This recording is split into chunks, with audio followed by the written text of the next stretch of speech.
কাহিনী তো ভাই হয়ে গেছে, কাহিনী হয়ে গেছে মক্কা এবং মদিনা নিয়ে।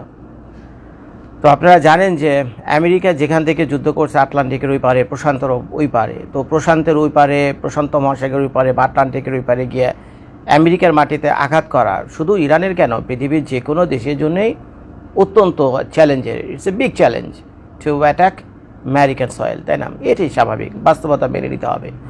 অন্যদিকে ইসরায়েলের যে আকাশ প্রতিরক্ষা ব্যবস্থা বা এয়ার ডিফেন্স সিস্টেম, না গ্রাউন্ড বুট দিয়ে তো ইরানের ভিতরে ঢোকা সম্ভবই না, কারণ ইসরায়েল তার বর্ডারগুলো যেভাবে সিকিউর করে রাখছে। আর যদি আসতে চান আপনারা আকাশপথে, তো ইসরায়েলের কাছে যে আয়রন ডোম সিস্টেম, আবার শুনছি ইদানিং তারা আয়রন ভীমও বলে আবিষ্কার করে ফেলছে।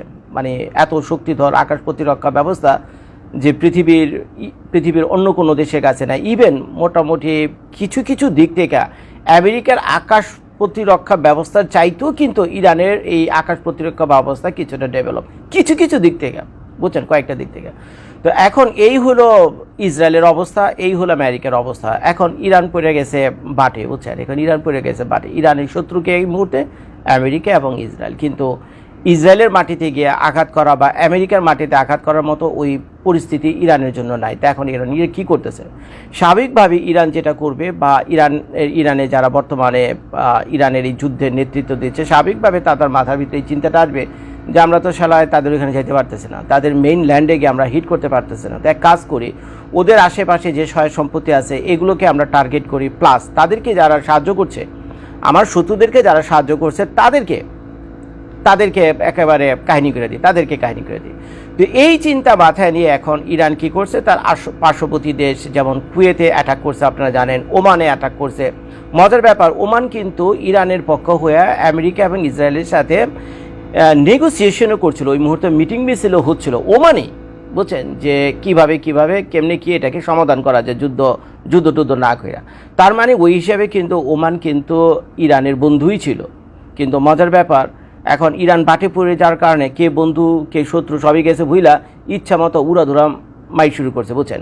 তো যার ফলে 2-4টা ক্ষেপণাস্ত্র তারা কী করছে, ওমানেও মারছে, কুয়েতে মারছে, ইরাকে মারছে, তারপরে দুবাই ইন্টারন্যাশনাল এয়ারপোর্ট জ্বালাই দিয়েছে, বুর্জ আল খলিফা যেটা আছে, বুঝছেন, যে ওই যে টলেস্ট স্কাইপার্স, বুঝছেন, আরেকটু হলো তো ওইটাও পড়ে যেত, বুঝছেন, বড় বাচ্চা বেঁচে গেছে।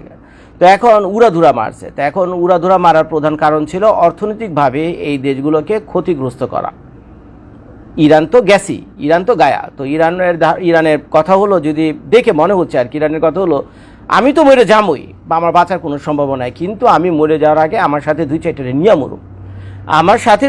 নিয়ে মরুম, এই জন্য সে কী করছে, আশেপাশের দেশগুলোকে অর্থনৈতিকভাবে ক্ষতিগ্রস্ত করার জন্য এটাই ছিল মেইন টার্গেট।